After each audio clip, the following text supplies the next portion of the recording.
बिस्मिल्लाहिर्रहमानिर्रहीम। अस्सलाम वालेकुम। मैं डॉक्टर शाहिद रज़ा आपको वेलकम कहता हूँ। एक और पर्सनैलिटी डिसऑर्डर मुख्तसरन डिस्कस करेंगे आज के इस वीडियो लेक्चर में, और बड़ा इंटरेस्टिंग है।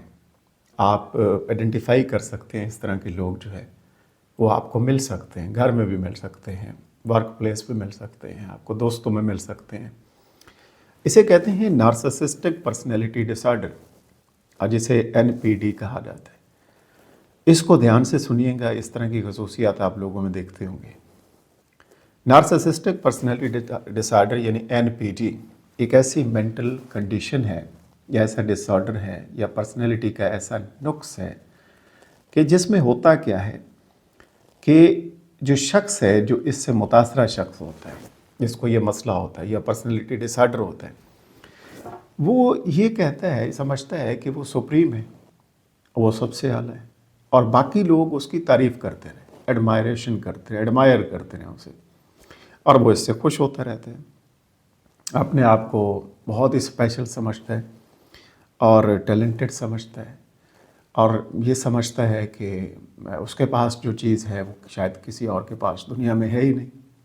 और इसी तरह से वो डिमांड करता है हर वक्त के लोग उसकी तारीफ़ करें, लोग उसको शाबाश देते रहें, उसकी जो है वो एडमायर करते रहें हर वक्त। इस तरह की चीज़ होती है। होता क्या है कि असल में ऐसे लोगों की जो सेल्फ़ इस्टीम है, साइकोलॉजी ये बताती है कि वो बहुत ही लो होती है।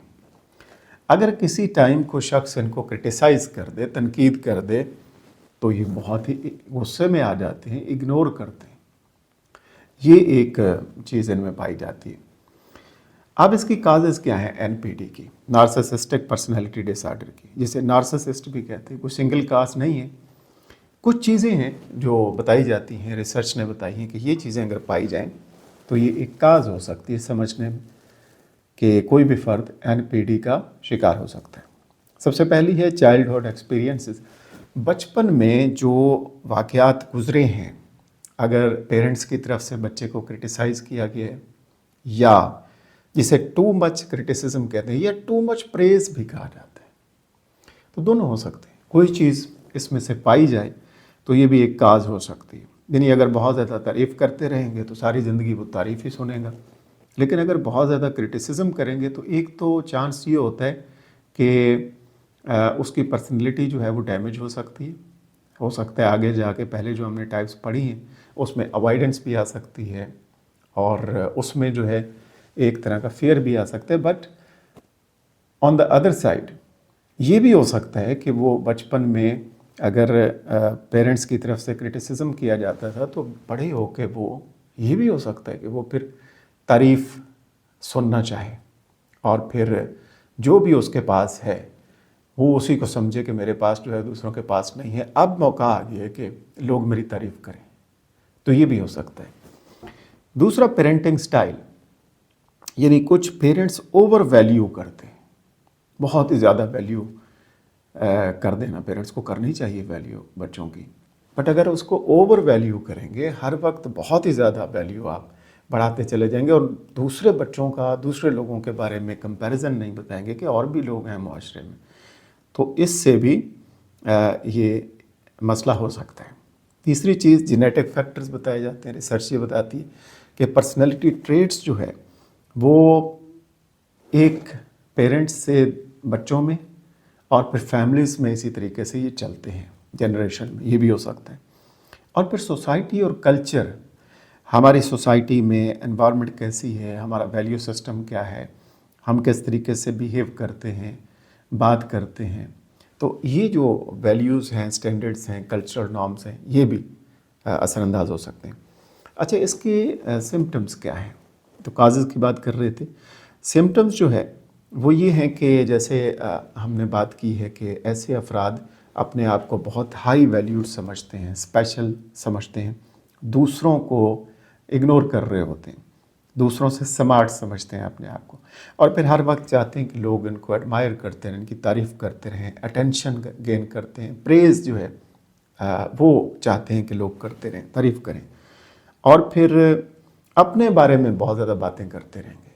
मोस्ट ऑफ़ द टाइम जो है आप देखेंगे जब भी इनसे बात करें तो वो अपने बारे में अपनी ही कहानी सुनाते रहेंगे, अपनी ही बात करते रहेंगे, अपनी ही चीज़ों को डिस्कस करते रहेंगे। और फिर दूसरों की जो फीलिंग्स हैं उनको अंडरस्टैंड नहीं करते, उनको इग्नोर करते रहते हैं कि दूसरे भी कोई लोग हैं। अगर इन पे कोई क्रिटिसिज्म किया जाए, पॉजिटिव ही करें, तो ये बाज़-औक़ात जेलस भी हो जाते हैं, बाज़-औक़ात एंग्री भी फील करते हैं और अपसेट भी हो जाते हैं जब इनके ऊपर आप कुछ थोड़ी बहुत तनकीद करते हैं। और फिर ये अपने गोल्स को हासिल करने के लिए दूसरों को इस्तेमाल करते हैं, दूसरों को यूज़ करते हैं। यानी ये स्मार्ट समझते हैं अपने आप को, दूसरों के इस्तेमाल करके अपने गोल्स तक पहुंचने की कोशिश करते हैं। इसको मैनेज कैसे किया जा सकता है एनपीडी को?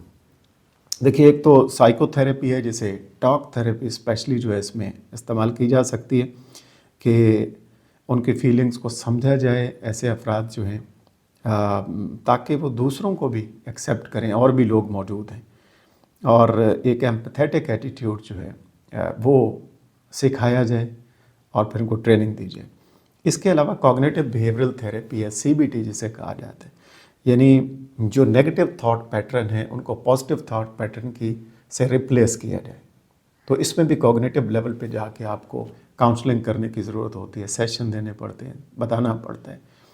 फिर फैमिली थेरेपी है, यानी कैसे रिलेशनशिप को बेहतर करना है और ये बताना है कि उस शख्स के अलावा भी लोग मौजूद हैं, उनकी भी वैल्यू है, उनके भी एथिक्स हैं, मैनर्स हैं, रूल्स हैं, उनकी भी शख्सियत है, हकूक़ व फ़राइज़ हैं, तो सबको साथ लेके चलना है, फैमिली थेरेपी। और फिर अगर कहीं ज़रूरत पेश आती है, कुछ ज़्यादा इशू है सीरियस, तो फिर मेडिकेशन के तौर पे डॉक्टर के पास रिकमेंड करना चाहिए, और फिर प्रॉपर डॉक्टर जो है, साइकेट्रिस्ट और साइकोलॉजिस्ट, ये मिल के with the help of their family members, तो डिस्कशन के ज़रिए जो भी मुनासिब वो रिकमेंड करेंगे, तजवीज़ करेंगे, सजेस्ट करेंगे, वो किया जा सकता है। तो ये था एनपीडी, यानी narcissistic personality disorder. Thank you so much for watching. फिर इंशाल्लाह बात करेंगे। अपना ख्याल रखिएगा। अल्लाह हाफ़िज़।